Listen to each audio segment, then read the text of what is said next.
For most people, it would probably feel like a punishment, getting up at 4:30 in the morning. But Charles Adams can find something good in it. His wife and his 2 grown sons are still asleep. The streets are quiet, and the first rays of sunlight slipping through the patio door announce the start of a new day. The smell of freshly brewed coffee and toasted bread fills the kitchen, and Charles can begin his day calmly, in peace. Charles Adams is 51 years old and works as a janitor for a large company in Hanover, in the heart of Germany. He likes his job, but Charles lives more than an hour's drive away in the small town of Goslar. That's why he has to get up very early every morning. It is November the 5th, 2020. The day begins like any other for Charles. He gets up, gets dressed, heads downstairs to the kitchen. He makes coffee, spreads jam on a piece of toast, and opens the patio door to let the cat into the garden. At around 5:30 a.m., he grabs his work bag, cell phone, wallet, and car keys and leaves the house.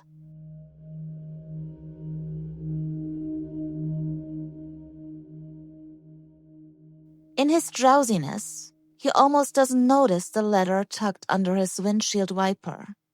The envelope has neither an address nor a return name. Charles opens the letter and starts to read.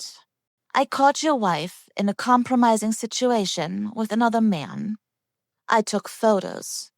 If you are interested, call this cell phone number. I suggest a personal meeting at the cemetery. So early in the morning, Charles's day suddenly takes a very dark turn. He can't believe what he is reading. He and his wife Grace have been married for over 20 years. They have 2 wonderful sons. Their life is good. There have never been any major fights. He loves his wife, and she loves him. But the next day, curiosity got the better of him. Charles sends a text message to the number and asks to meet at 6:30 p.m. that evening. The anonymous sender confirms. The meeting point is near the entrance of the cemetery. That evening, just before his wife gets home from work, Charles leaves for the cemetery a little after 6.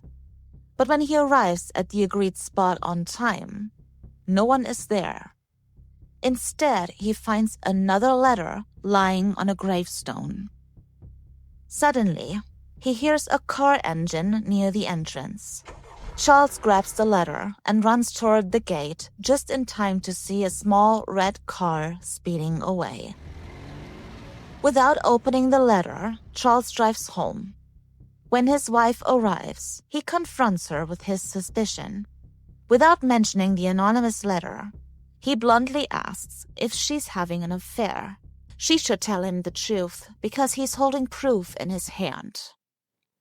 Grace, however, vehemently denies the accusation.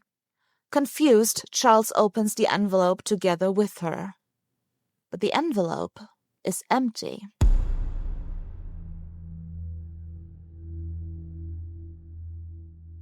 Assuming someone had played a cruel prank on them, Charles and Grace continue their lives as usual. 5 months later, on March the 19th, 2021, Charles's day once again starts early. Getting dressed, coffee, toast with jam. But when Charles opens the patio door to let the cat out, he notices that all the patio furniture has been knocked over. That's strange. There hasn't been much wind in the past few days. Normally, he would straighten everything up, but he is running late, so he leaves the house just as it is. Once at work, he texted Grace to let her know the garden furniture had been tipped over. But when Grace goes downstairs around 8 that morning and looks out through the patio door, all the furniture is standing neatly back in place, as if by ghostly hand. Neither of the sons put it back. Everyone is puzzled, even more so when 2 days later, One of the sons finds a crossbow bolt in the garden. No one has an explanation. Another 3 weeks pass without incident.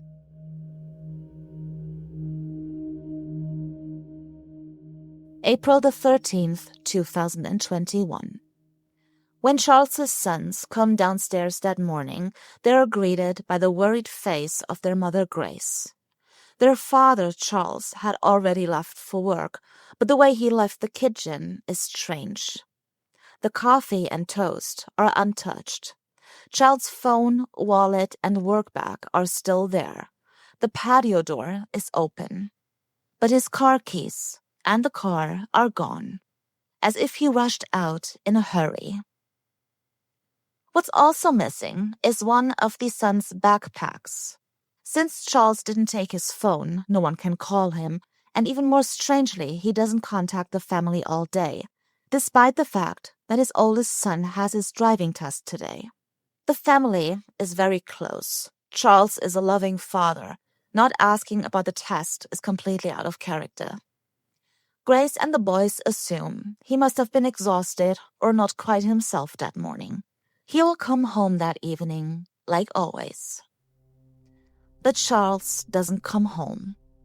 When Grace returned from work, the house was just as quiet and empty as it was that morning. She calls her husband's workplace and learns that Charles never showed up for work that day and didn't call in. She phones every hospital in the area. No results. Spontaneously, Grace and her sons go to the nearest police station and report Charles Adams missing. The police take the report, but they don't see an immediate need for action. Back home, as Grace and her sons sit together in despair, the doorbell rings. It's Adrian, Charles's best friend. He had planned to meet Charles that evening to help him with his tax return. Now he learns that his best friend has vanished without a trace.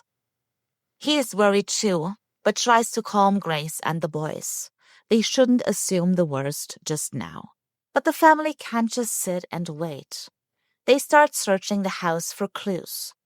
One of these sons checks the patio and garden and discovers a large blood stain on the steps leading down to the lawn. The next day, investigators and forensic technicians search the house. After discovering the blood and being handed the crossbow bolt the family found, it's clear to the police something is very wrong. In the garden, forensic teams find bloody drag marks and Charles Adams' broken glasses. A DNA test confirmed the blood belongs to Charles. That's alarming for 2 reasons. First, he appears to have been badly injured. Second, Charles has a heart disease and takes blood thinners after a heart attack. This amount of blood loss would be fatal. There's another concern. Without his glasses, Charles is almost blind. That means he couldn't possibly have driven away on his own. 2 days after his disappearance, Charles Adams and his dark blue Volkswagen Caddy are officially listed as missing. The family is at the breaking point. No sleep, no clear thoughts. Their lives are consumed by worry. The only person managing to keep them somewhat grounded is Adrian, Charles's best friend. He is there day and night, takes care of the household, cooks meals, and tries to reassure Grace and the boys. There must be a simple explanation for Charles's disappearance. Shortly after the public search announcement, a witness contacts the police. He says he's found the missing car. Police head to the location immediately. And there it is. Charles's dark blue Caddy is parked on an abandoned expo site in Hanover, about 43 miles from the family's home. From the outside, the car looks unremarkable, aside from a few small blood splatters. Police open the vehicle. On the back seat lies the missing backpack. Otherwise, everything looks empty and clean. Too clean. A forensic technician sprays the interior with luminol. What the investigators see leaves no doubt. the entire inside of the car lights up bright blue. This level of blood loss is not survivable. The missing person case officially becomes a murder investigation. 3 days after Charles' disappearance, investigators questioned family members, friends, and neighbors. One neighbor reports that she couldn't sleep the night Charles vanished. Around 4 a.m., she looked out her window and noticed a black Fiat parked in front of the missing man's caddy. And standing between the two cars was a man dressed in black, his face covered.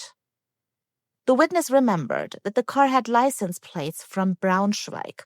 She couldn't recall the full plate clearly, only fragments.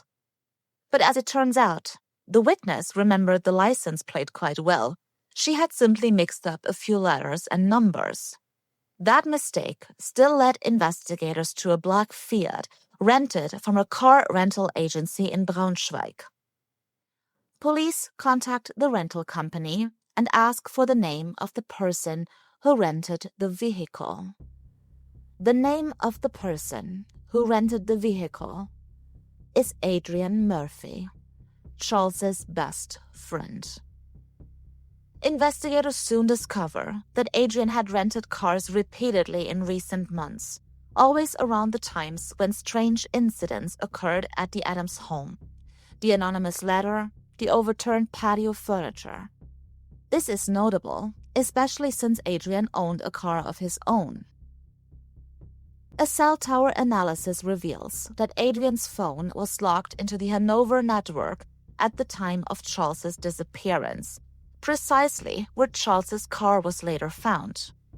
From that location, Adrian called a taxi and had himself driven to the train station.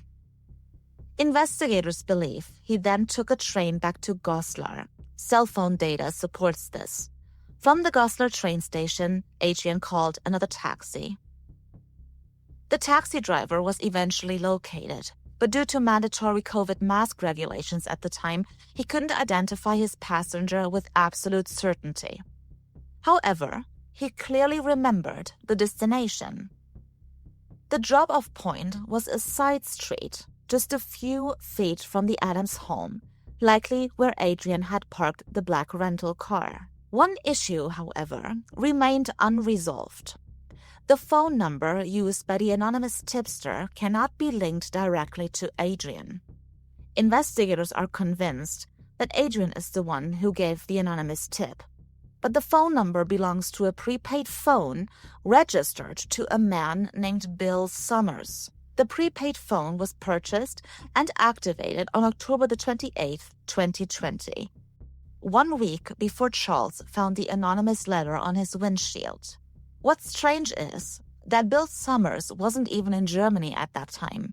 He had emigrated abroad in 2017 and never returned.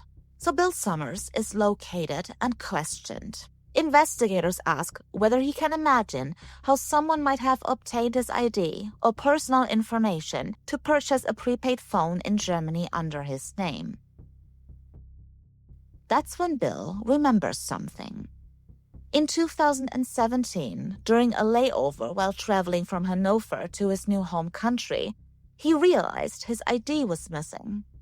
He must have lost it somewhere at Hanover Airport. He never followed up. He simply applied for a new ID in his new country.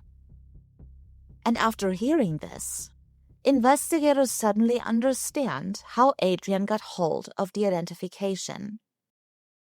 Adrian Murphy is a federal police officer by profession.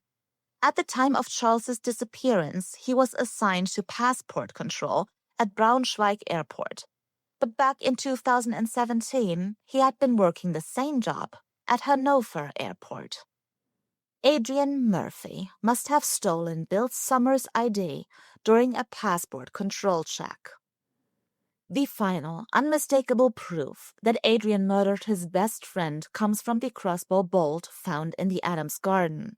The bolt can be traced via its serial number to a handheld crossbow manufactured and sold in Austria. And one thing is clear. This is not a toy. It's a dangerous weapon capable of killing if in the wrong hands. These bolts can reach speeds of up to 240 miles per hour. Using the serial number, the Austrian manufacturer identifies the buyer of the crossbow and bolts, Adrian Murphy. He purchased it under his real name, paid via PayPal, and had it shipped directly to his home address. During a court-authorized search of his house, forensic investigators immediately notice a handwritten note laying in the hallway. It's a message for delivery drivers, asking them to leave packages from the Austrian company with a neighbor. That way, in the event of his arrest, Adrian could still claim the weapon had never reached him. 1 month after Charles Adams disappeared, on May 18, 2021, Adrian Murphy was arrested without resistance at his workplace at Braunschweig Airport and formally charged with murder. Investigators find the anonymous letter saved on his work computer. They can also prove it was printed on a printer in his department. But two major questions still remain unanswered. Where are the remains of Charles Adams? And what was Adrian's motive? To answer the second question, investigators questioned Charles's wife Grace once more. Adrian wasn't just Charles's best friend. He was a close friend of the family. So what could have happened that made him want Charles dead? Police notice that Grace is hesitant, struggling to find the words. But eventually, she admits the truth. Yes, she had an affair with Adrian, her husband's best friend. But the affair meant very different things to each of them. Grace saw it as casual, something without deeper meaning. Adrian, however, fell in love with her and pressured her to leave Charles. He began to exert control, but Grace repeatedly shut him down and made it clear she would never leave her husband or her family for him. That makes the motive clear: jealousy. Adrian wanted Charles out of the way so he could get closer to Grace and ultimately step into the role of the new family man.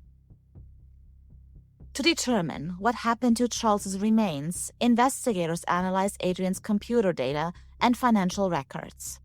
They discovered that Adrian, sometimes under his real name, sometimes under the alias Bill Summers, purchased large quantities of construction materials: 16 steel reinforcement mats, 11 grass pavers, 250 meters of barbed wire, and 8 construction fence panels with concrete bases. The pickup of the fence panels was captured on video. Adrian is clearly visible behind the wheel. Investigators suspect he buried Charles's body somewhere beneath the grass pavers, then erected fencing and barbed wire around the site to make it look like a construction area, discouraging curious pedestrians and their dogs from approaching freshly disturbed soil. Investigators also learned that shortly after purchasing the materials, Adrian rented a large cargo van, likely to transport them. According to the vehicle's mileage, Adrian only drove within a 43-mile radius of the Adams home. That means Charles's remains must be somewhere within that area. Searchers are launched with cadaver dogs and helicopters. Caves are searched, ponds are drained. But to this day, Charles Adams' body has never been found. And Adrian Murphy remains silent. During interrogations, during the trial, he refuses to speak about the affair, the murder charge, or the whereabouts of Charles's remains. On November the 24th, 2021, the trial against Adrian Murphy began. Without a body, a key piece of evidence is missing: proof that a murder even occurred. The defense attempts to exploit this. But the circumstantial evidence is overwhelming, and Adrian shows no remorse in court, no emotion at all. He appears cold, detached, at times even arrogant. The prosecution presents the following theory of events. On April the 13th, 2021, at 4:20 a.m., Adrian parks the black rental car in front of the Adams house and sneaks into the garden. Somehow, he manages to lure Charles out of the house and onto the patio. He either attacks him with a blunt object or shoots him from a distance with the crossbow. Charles is either killed instantly or rendered completely incapacitated. Adrian enters the house, grabs the car keys and the son's backpack, mistakenly believing it to be Charles' work bag, and drags Charles's body across the lawn toward the caddy. He disposes of and buries the body at an unknown location, cleans the vehicle, then abandons it at the deserted expo grounds before returning by taxi and train to his rental car. He then plays the role of the concerned friend, supporting the grieving wife and family of his best friend, while secretly buying construction materials to create a fake construction site around the body. But his arrogance and gross overconfidence, believing that as a police officer he could commit the perfect crime and get away with murder, ultimately led to his downfall. On May the 31st, 2022, Adrian Murphy was sentenced to life in prison for murder, misappropriation, and misuse of identification documents. His appeal was denied. The verdict is final. To this day, Charles Adams' family continues searching for his remains. They don't want the case to be forgotten. They ask the public to stay alert, especially anyone in Goslar or within a 43-mile radius. Charles Adams is still waiting to be found.